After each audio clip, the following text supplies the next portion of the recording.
आपके पास अपना आधार कार्ड होगा, आपके पास अपना पैन कार्ड होगा, आपके पास परिवार का राशन कार्ड होगा। सवाल सबसे बड़ा ये है कि ये तीनों चीज़ें जो आपके पास मौजूद हैं, आधार कार्ड, पैन कार्ड और राशन कार्ड, क्या ये काफ़ी हैं ये बताने के लिए कि आप भारत के नागरिक हैं? क्या इस बात से आधिकारिक तौर पर यह बात प्रमाणित हो जाती है कि वाकई में आप भारत की नागरिकता रखते हैं या नहीं होती? देखिए, हालिया तौर पर जो नई नागरिकता नीति, इसी अप्रैल महीने के आखिरी से जो नई नागरिकता नीति की बात है, उसमें जो तमाम चीज़ें हैं और जो फैक्ट्स निकल करके सामने आए हैं, जो जानकारियां हमें मिल रही हैं, उसके मुताबिक आधार कार्ड, पैन कार्ड और साथ ही साथ राशन कार्ड अगर किसी के पास है तो ये प्रमाण नहीं माने जाएंगे भारतीय नागरिकता के। और ख़ास तौर पर जो बांग्लादेशी या रोहिंग्या या तमाम जो और लोग हैं, इनकी पड़ताल को लेकर के लगातार जिस तरीके से अभियान चल रहे हैं, जो कैंपेन चल रहा है उत्तर प्रदेश में अलग, दिल्ली में अलग अलग अलग जगहों पर, वहाँ पर दिल्ली पुलिस ने जो तमाम चीज़ें जारी की हैं, जो प्रूफ्स जारी किए हैं, जिससे ये प्रमाणित होगा कि इनको भारतीय नागरिकता है, उसमें है भारतीय पासपोर्ट। यानी कि अगर आपके पास भारतीय पासपोर्ट है और दूसरा जो है, जो आईडी प्रूफ है, वो वोटर आईडी कार्ड, यानी कि आपको वोटिंग राइट्स भारत में है तो आपकी भारतीय नागरिकता है। यानी कि अंकुर जी हमारे साथ हैं बातचीत करने के लिए। आधार कार्ड, पैन कार्ड और राशन कार्ड, ये तीन जो आईडी प्रूफ्स हैं, इनको भारतीय नागरिकता या जो लोग भारत के नागरिक हैं उनके प्रमाण के तौर पर इनको नहीं माना जाएगा। इसको यहाँ पर साफ किया गया।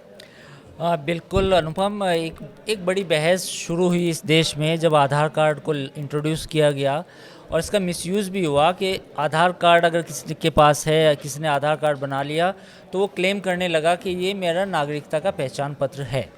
लेकिन ये बात सही है कि अगर सरकार ने साफ़ किया है और अच्छे से साफ़ किया है कि आधार होना आपकी नागरिकता का प्रमाण नहीं है, तो उसका स्वागत किया जाना चाहिए। क्योंकि आधार जब आप बनवाने जाते हैं तो उसमें आप अपने बायोमेट्रिक्स देते हैं, आप अपनी पहचान की चीज़ें देते हैं, उसमें कहीं से भी ये तहकीक, ये बात निकल करके आई, बाकायदा ऑफिशियल्स ने इस बात को कहा है कि कुछ लोग जो है जो गलत तरीके से भारत में रहते हैं, वो आधार कार्ड, पैन कार्ड या फिर राशन कार्ड जो है अवैध तरीके से, गलत तरीके से बनवा लेते हैं, जिसका दुरुपयोग करने की। मैं उसमें ये कह रहा हूँ कि तीनों जो डॉक्यूमेंट्स बनते हैं उसमें कहीं भी कोई वेरिफिकेशन नहीं होता जी। आप सीधे जाते हैं,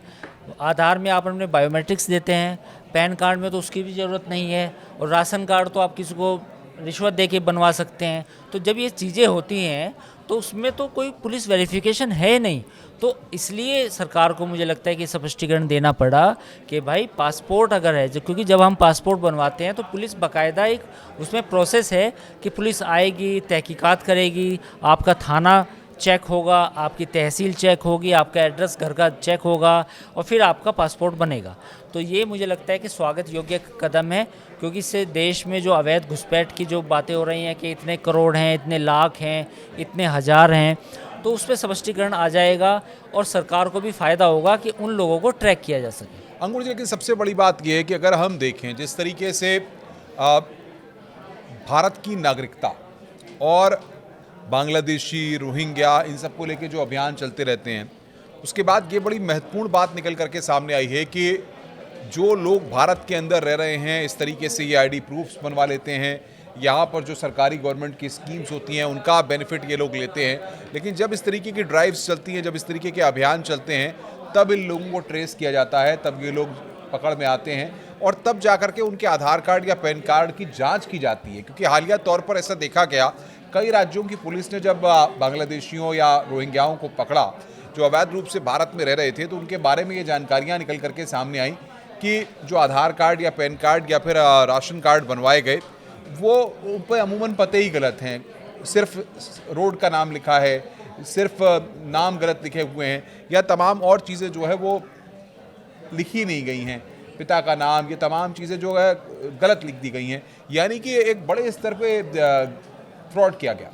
बिल्कुल फ्रॉड तो है। और देखो, अब जैसे ही ये इंडिया पाकिस्तान की टेंशन हुई, उसके बाद सैकड़ों लोग ऐसे पाए गए जिनके पास कोई नागरिकता नहीं थी, सैकड़ों पाकिस्तानी भी ऐसे मिले। एक महिला तो आज की कोई खबर थी कि कोई 40 साल से इंडिया में रह रही थी, यहाँ पे सब कुछ शादी ब्याह सब कुछ हो गया और बाद में पता चला कि वो पाकिस्तान से जब आई तो वापस लौटी ही नहीं। तो ऐसे बहुत सारे मामले हैं और ये तो चूँकि इंडिया पाकिस्तान की टेंशन हुई तो अभी सैकड़ों लोग मिले हैं, लेकिन इनकी तादाद कहीं ज़्यादा हो सकती है। तो मेरा मानना है कि सरकार को इसमें जांच करनी चाहिए और जो क्लैरिफिकेशन सरकार ने दिया है उसको इम्प्लीमेंट करे,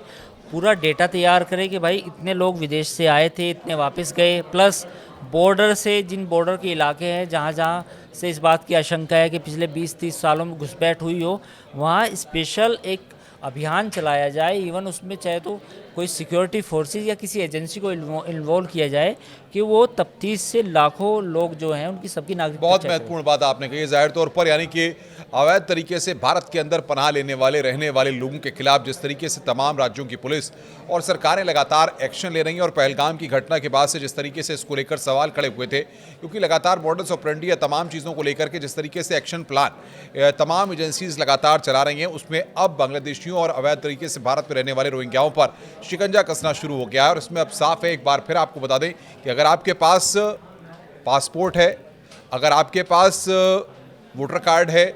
तो इन दो पहचान पत्रों के आधार पर आपकी भारतीय नागरिकता की पहचान हो सकती है। और इसको लेकर के साफ तौर पर बाकायदा